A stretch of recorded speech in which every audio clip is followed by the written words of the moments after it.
Swayam Prabha. Digital India. Educated India.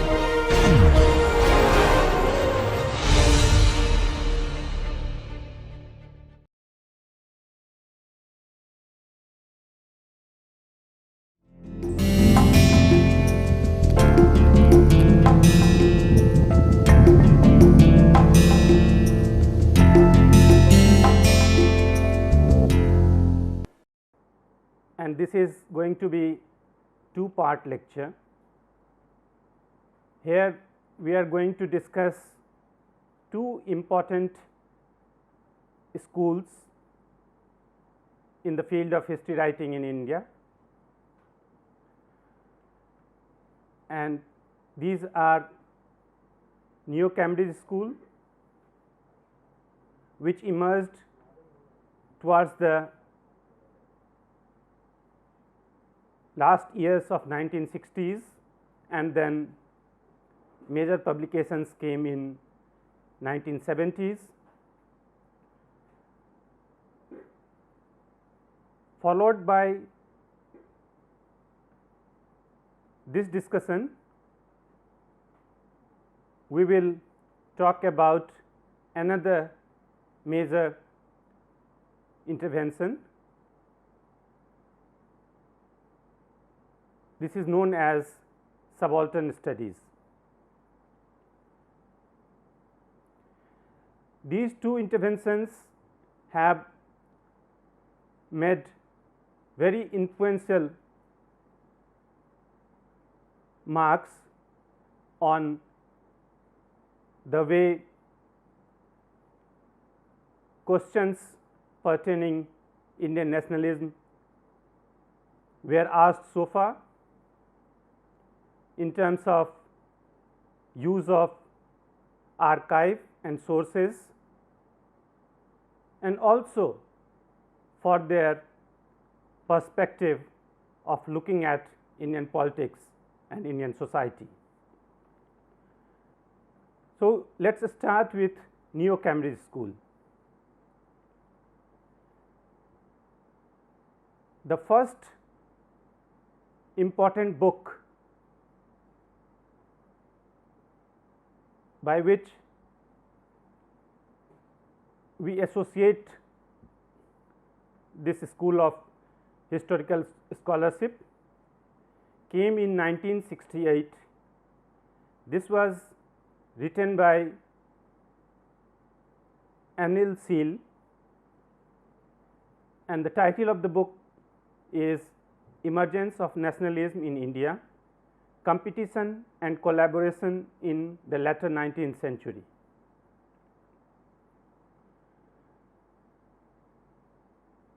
Soon after the publication of this book, he and his colleagues in University of Cambridge and one from University of Oxford, they came up with series of publications focusing on different aspects of Indian nationalism. For example, in 1973, John Gallagher, Gordon Johnson and Anil Seal edited Locality, Province and Nation, Essays on Indian Politics, 1870 to 1940. A couple of years later, Judith Braun came up with her study on the rise of Gandhi.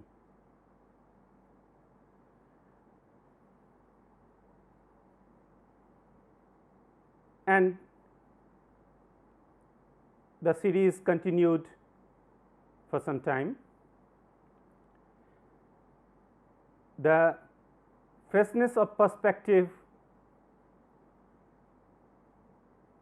new kinds of sources and the ways of approaching the subject, on all these counts, people immediately took notice of this scholarship. In fact, there is a background to it. By mid 1960s, the rules regarding access to archival files, documents were relaxed. Earlier it was 55 years and now it was relaxed to 33 years. This enabled historians to look for new material, to access documents which were hitherto not used or which were not permitted to be used, and the richness of these material gave an appearance of certain robustness, a kind of very rigorous foundation to their argument. Immediately, in terms of the framing of question and in terms of perspectives, arguments, their intervention raised many eyebrows and also invited lot of criticism as well as appreciation. This provocativeness is one of the crucial factors through which historical scholarship has progressed over the centuries. And in this regard, even though in India particularly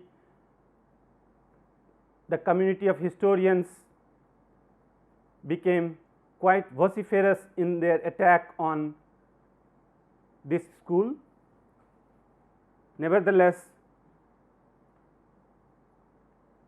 this has been an important and influential school of scholarship in as far as history of modern India is concerned.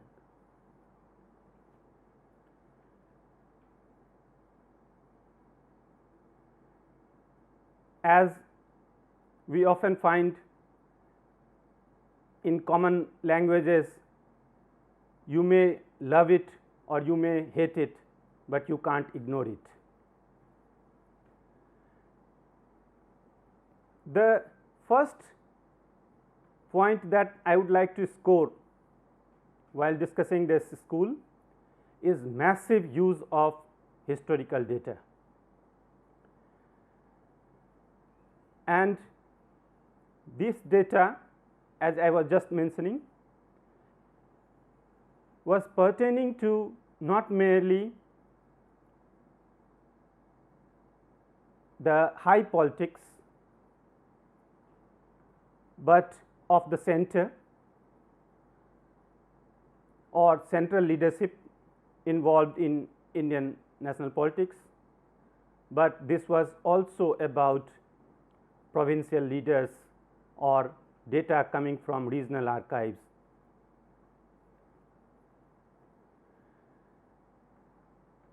And naturally, this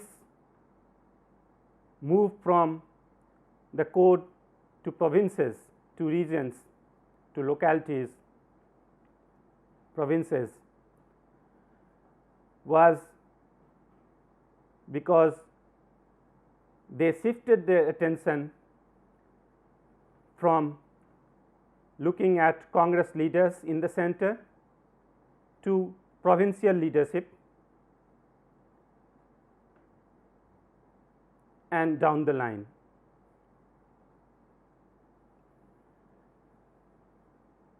They, instead of focusing on ideology of nationalism, they actually argued in the opposite direction. They invested their focus on real political arithmetic of power and authority instead of ideology of nationalism in Indian national movement. The core argument based on this data and this shift of perspective was that the leaders in Indian national movement were participating for their own vested interests.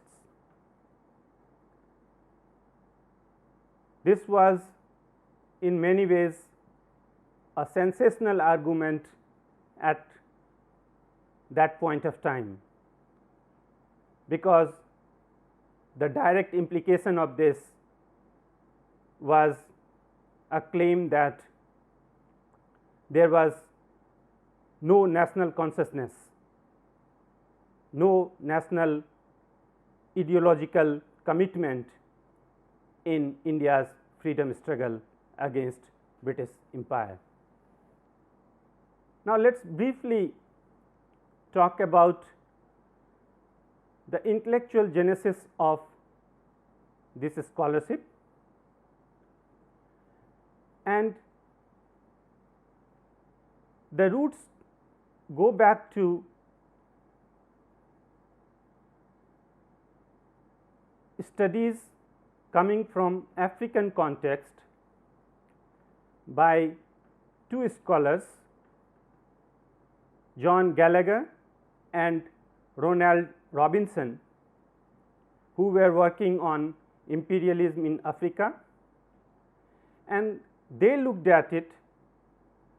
They looked at the symbiotic interaction between local groups and anti-colonial nationalist movement there in Africa.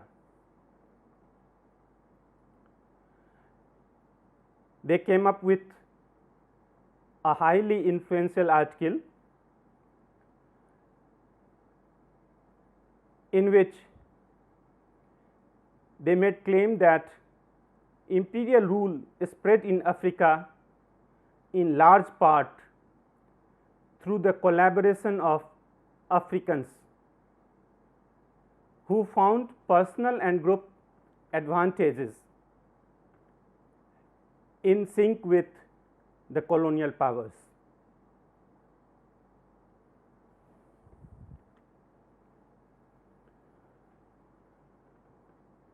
So, this framework of looking at politics Anil Seal and his colleagues borrowed from this study, which was in the context of Africa.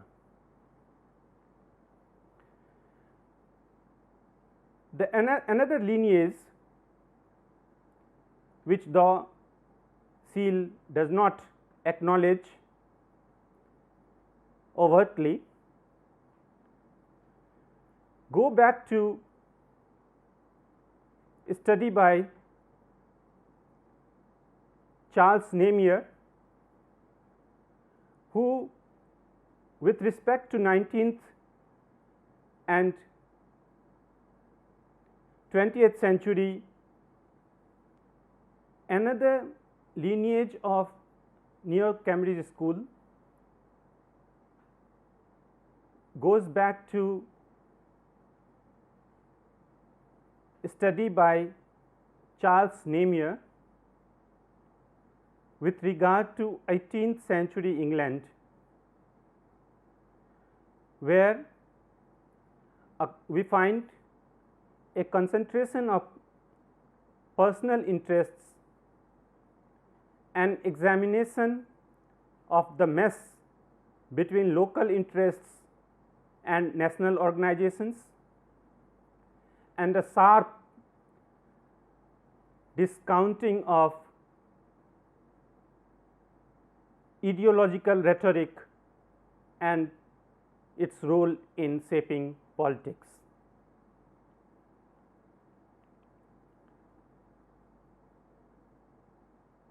The anneal seal does not overtly mention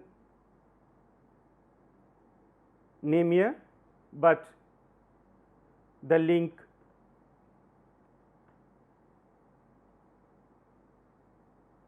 is there for any reader to see. The techniques and methods Seal has employed in his exploration have included political sociology, quantification of data, and a careful analysis of actual behavior as against public propaganda. The core argument of Seal can be summarized in two main arguments. First, Indian politics was an interconnected system functioning at different levels, and British government had directly or indirectly much to do with the linking of those levels. Secondly, imperialism built a system by interlocking its rule in locality, province and nation, where nationalism emerged as a byproduct,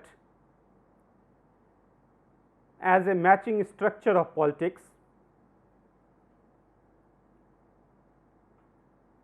and at each level one has to look at the reasons why different elements were joining into politics.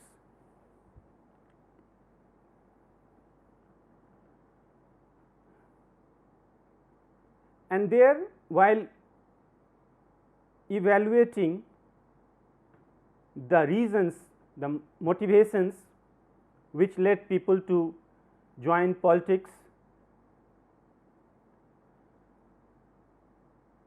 this school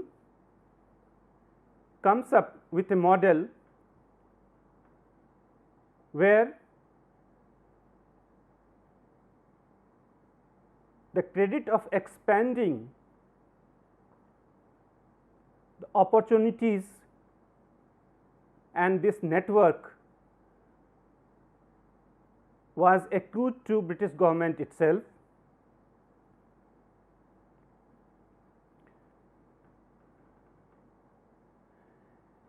and he argues that Indians at the local level sought British support for their own interests at local level, frequently competing factions in the levels of village, district or province sought connections with the British to score brownie points over their opposition.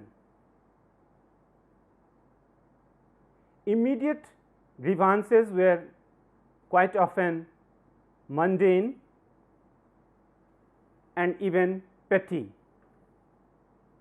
These reflected local problems and conflict of power rather than any grand opposition to British rule in India.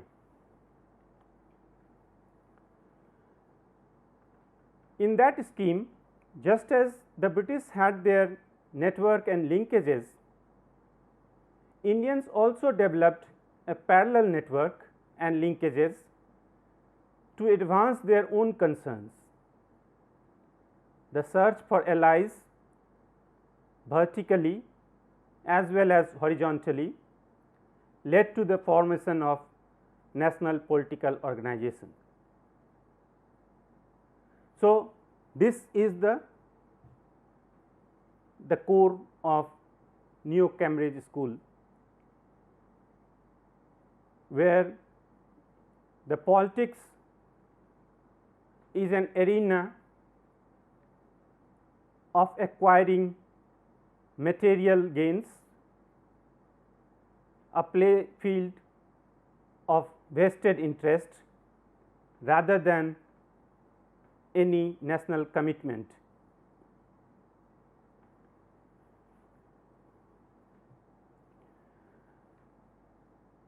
And in this vicious real political scenario landscape, where they left no space for any kind of emotional attachment to nation and national cause.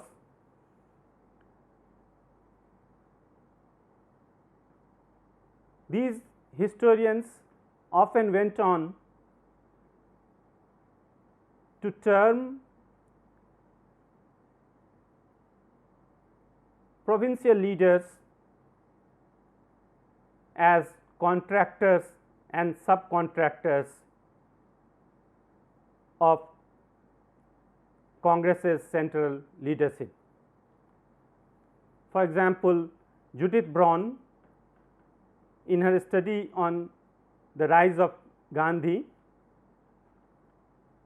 has summarily ignored ideological inspirations which Gandhi had provided,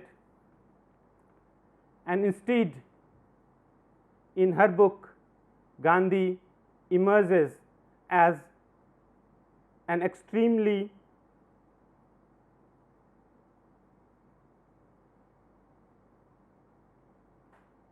able real political strategist whose power relied on his subcontractors. Subcontractors, contractors are the terms quite often used.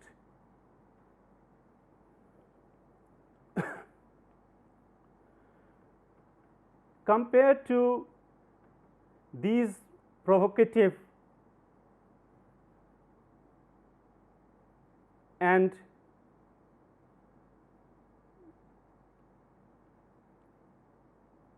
narrow understanding of politics, another member, Christopher Bailey,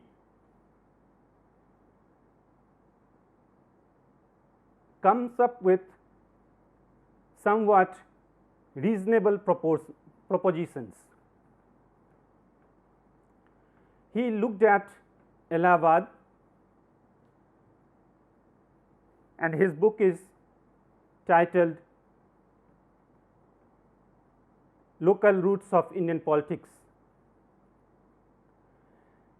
Here he looked at the linkages between political arena and religious arena, where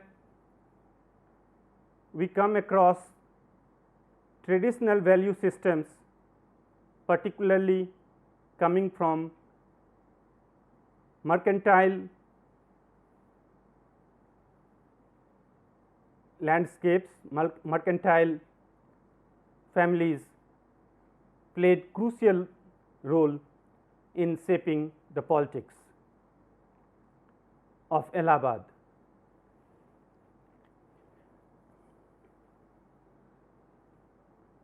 Later on, Bailey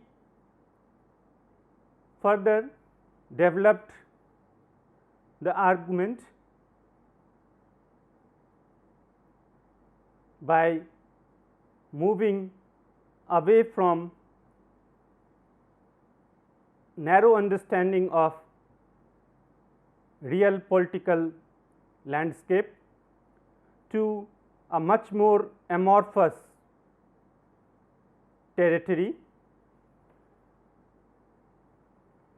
where economic history,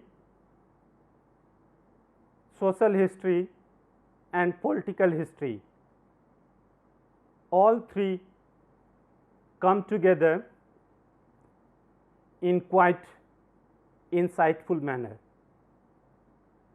We are particularly talking about his study called Rulers, Townsmen and Bazaar. Sorry.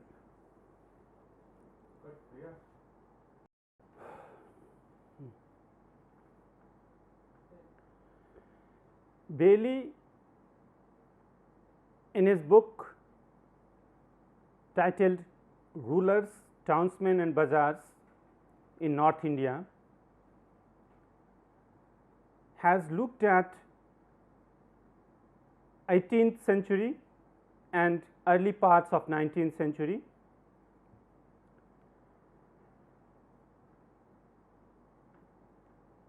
to argue and parked his attention at three levels.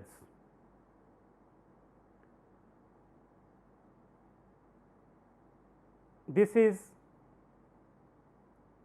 about the relationship between rulers, commerce and markets in North India. At second level, he looks at social history of towns, and at third level he looks at North Indian merchant family and trading institutions from family histories.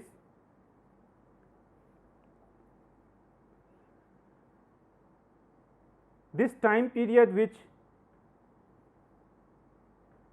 he chose to focus upon, 18th century, had acquired certain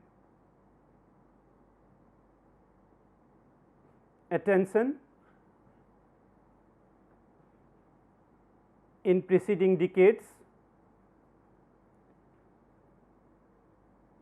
In the dominant framework, the century was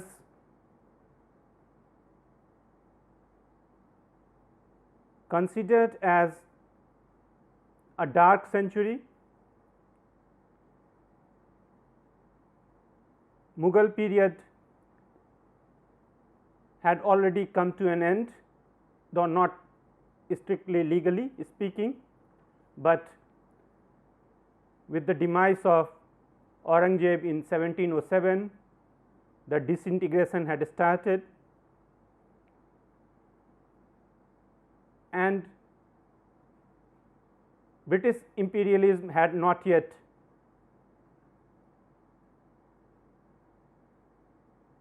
taken the control. So, this in between phase was a matter of lot of debates, and the prevalent argument was the economy was in its worst shape due to the decline of mighty Mughals. Bailey in this book has very convincingly shown that the Mughal empire had declined and now there was no central anchorage to Indian economy, but with the emergence of different states, be it in Awadh or Hyderabad, to name just two, just a couple of them, Bailey argues that the volume of economy had actually grown, and now instead of economy's centralized activities, we come across decentralized economic activities,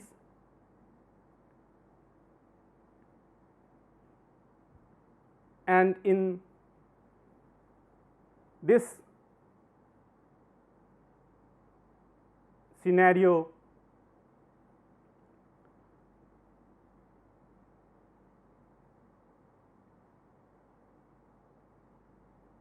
small towns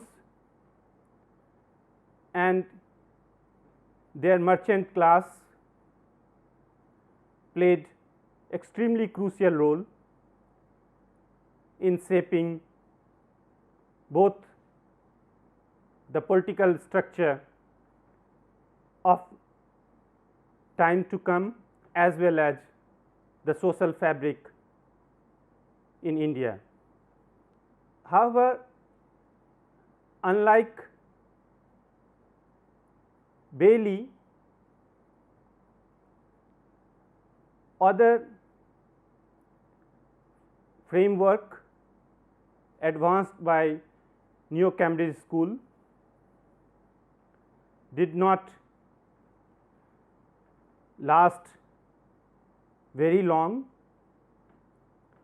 though in the decades of 1970s and even up to 1980s, we come across many good studies following the same path.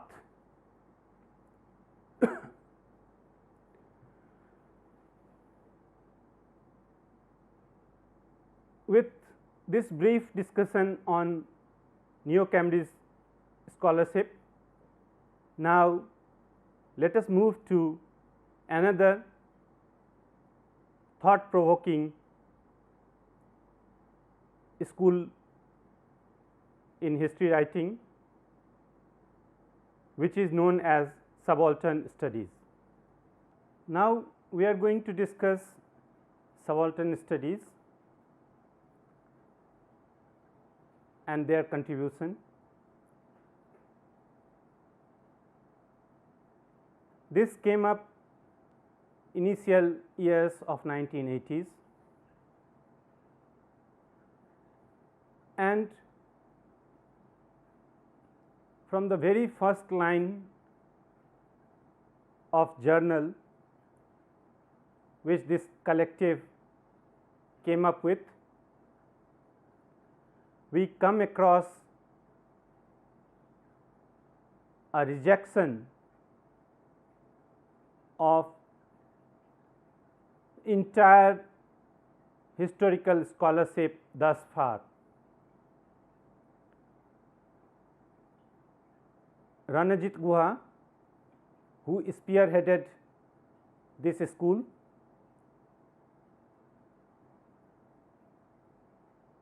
writes in the very beginning of introduction to Subaltern Studies first volume of collected essays, and he writes that the historiography of Indian nationalism has for a long time been dominated by elitism, colonial elitism and bourgeois elitism. This historiography, he claims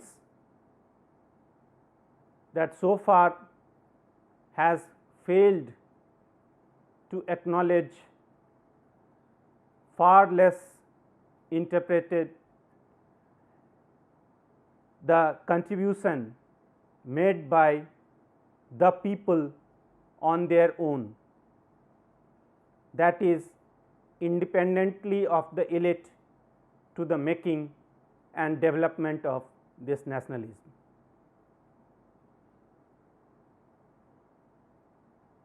These are perhaps one of the most provocative statements as far as historiography on Indian nationalism is concerned.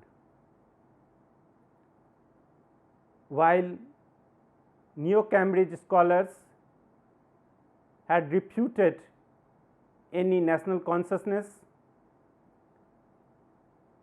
and any ideological commitments in the struggle for Indian independence, now barely a decade later, in Subaltern Studies, we come across that the entire historiography on colonial movement, anti-colonial movement, was myopically elitist in nature, which had failed to acknowledge the contribution made by people. In this sense, it is almost 100-degree change from what Neo-Cambridge scholars were arguing. Here, for the first time, we come across not merely historians' analytical focus moving to participation of people, but this people which these historians termed as subalterns acquired the center stage in the history of national movement.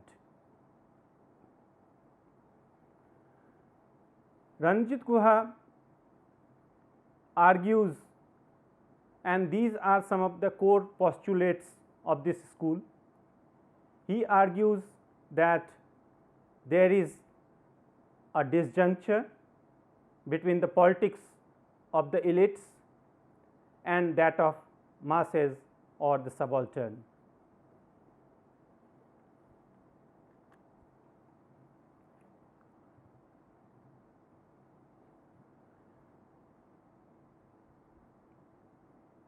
There is a parallel domain parallel to the domain of elite politics,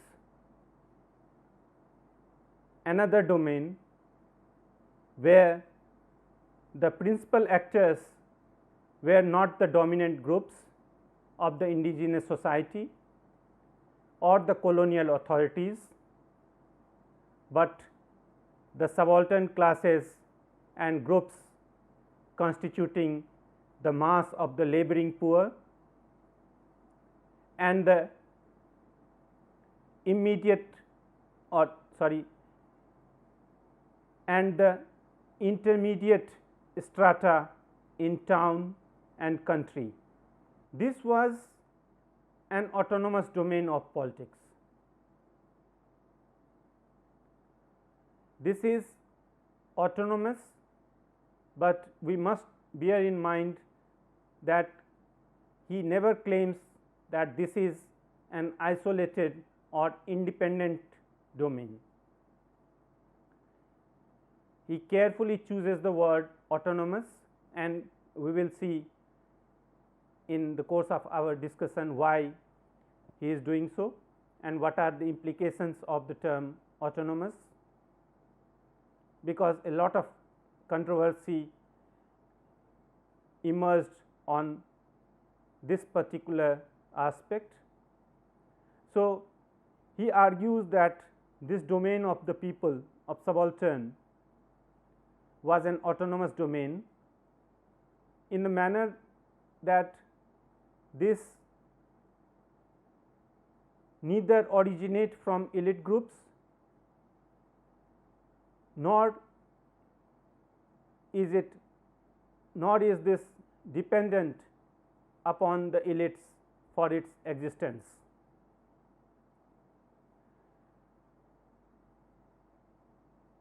The group, this group, subaltern group, acts in terms of its own consciousness. This is again another controversial point which he proposes, that subaltern groups, subaltern elements acted in terms of its own consciousness. The ideology operative at this level reflected the diversity of its social composition.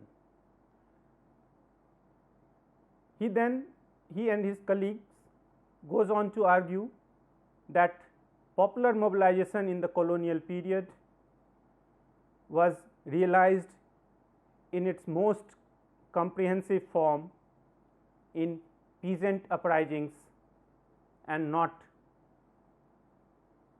at the high level of politics.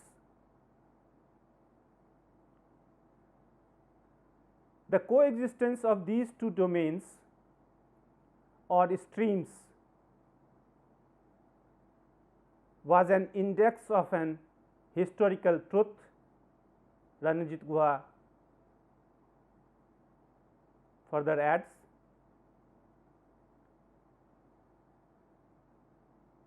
And this index was not recognized by Indian historians so far, and this is also the failure of the Indian bourgeoisie to speak for the nation.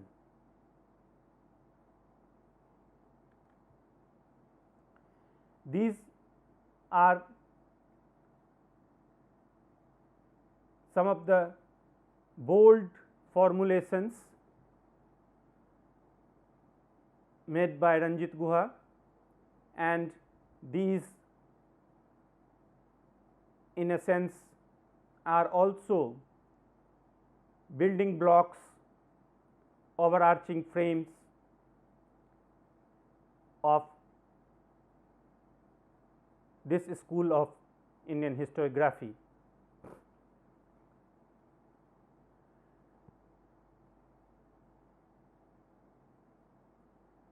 The emergence of subaltern school can be located in the periods roughly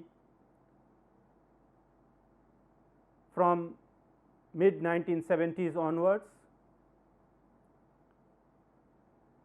However, as I mentioned earlier, the first book came up in 1982, which was edited by Ranjit Guha, and what we just came across was from his introductory remarks. But behind the scene, Ranjit Guha along with his colleagues were working on this project from mid 1970s onwards. And now in the writings of, in the anecdotal reflections of many of these members, we are also gradually getting familiar with the process, the intellectual anxieties which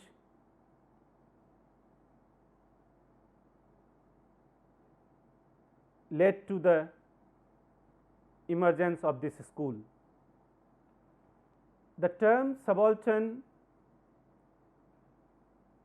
comes from military language, literally meaning subordinate,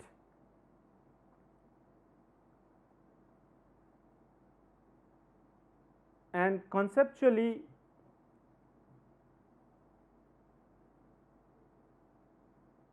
proponents of this school, these historians, derived insights from the writings of Italian Marxist thinker Antonio Gramsci.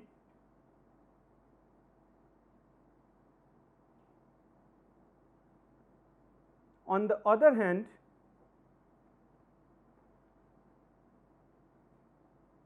other intellectual strands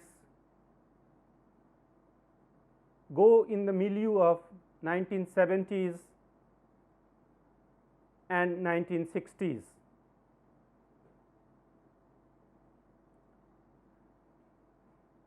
This was the period when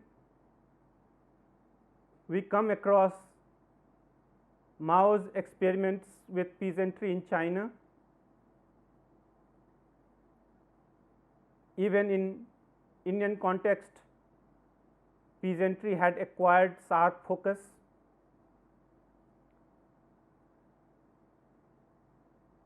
In the second half of 1960s, we also come across Naxalbari movement in Bengal,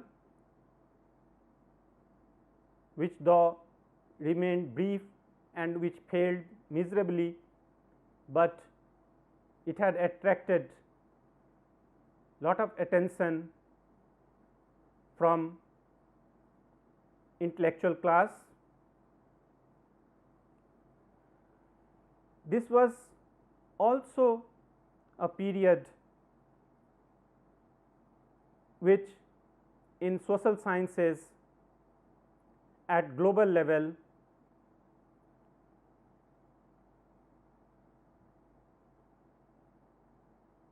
can be recognized as quite turbulent period, quite intellectually quite productive phase. Turbulent I am not using in negative sense of the term, but a period which gave rise to lot of intellectual churning. Social science took interdisciplinary turn, history also at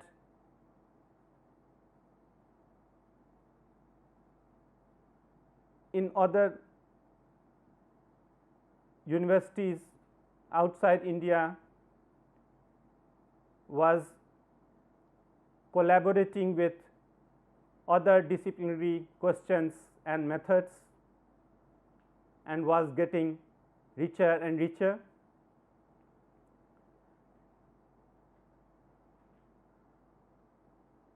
Along with interdisciplinary turn in history, we also come across literary turn in social sciences, when literature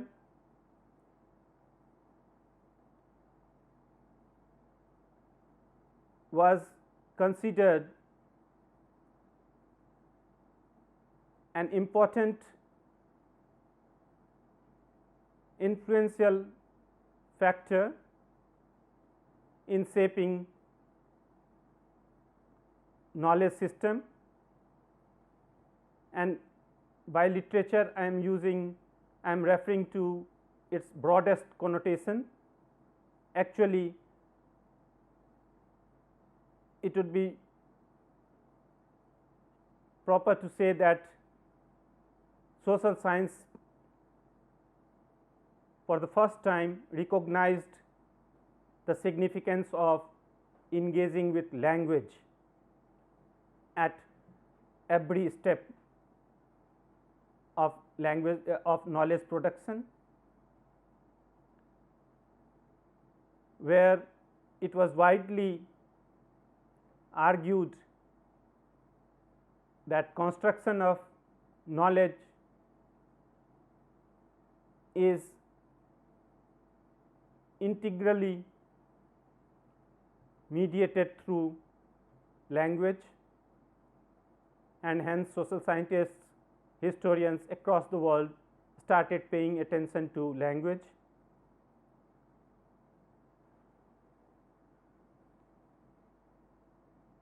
Slightly earlier, from 1950s, mid 1950s, in Indian context, we also witness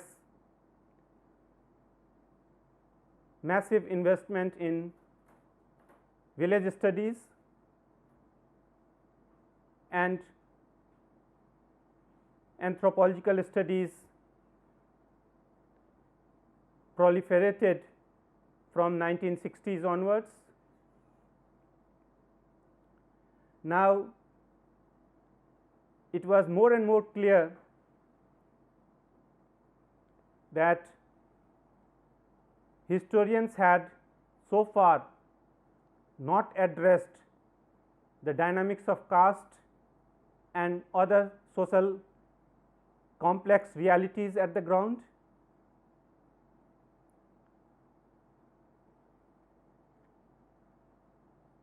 And all these developments taking place in the field of social science, both at non-Indian or both at the global level as well as in the milieu of Indian social science research. They had prepared a ground for subaltern studies to start making fresh kinds of questions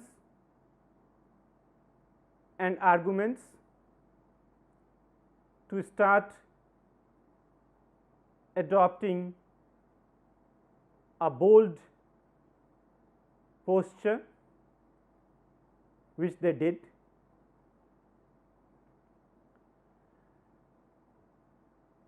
And in this intellectual background or milieu, these scholars paid particularly close attention to the discipline of anthropology and anthropological research.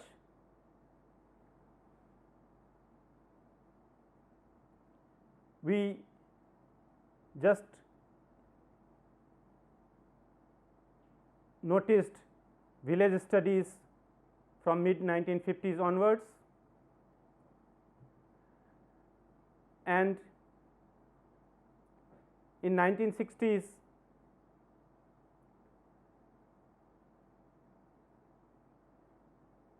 they had started pointing towards a closer scrutiny from anthropological perspective if we wish to understand how colonialism influenced Indian society.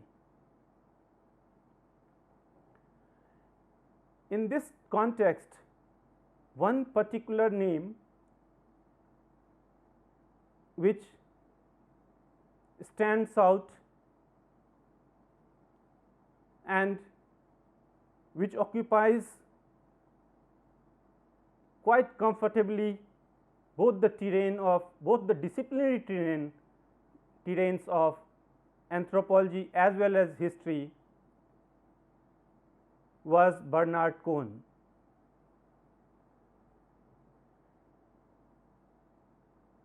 His research was focused on North India, particularly on eastern UP,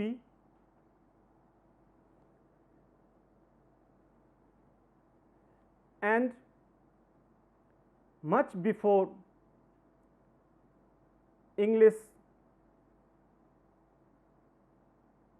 speaking world of social scientists was familiar with Michel Foucault's concept of intertwined relationship between knowledge and power, or much before Edward Said's Orientalism had started influencing and shaping research questions and perspectives for history research, history writings. Bernard Cohn had pointed his focus on this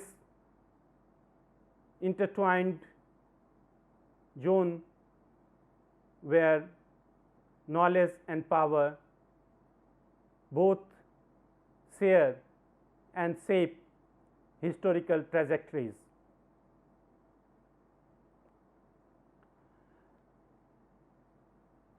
He very convincingly argued that modern India could not be studied either historically or culturally without studying the structural and cultural change that colonial rule unleashed in the subcontinent. The colonial state, he encouraged us to believe that the colonial state has had extraordinary effect on the basic structures of contemporary Indian life.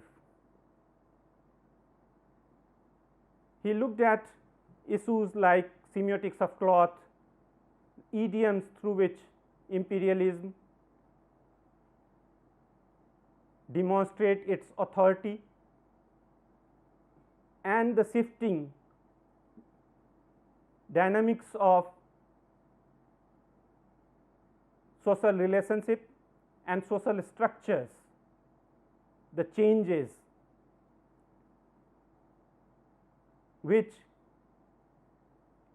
have enriched both anthropology as well as history of modern India. So, this was the ground on which Subaltern Studies was building their intellectual arguments.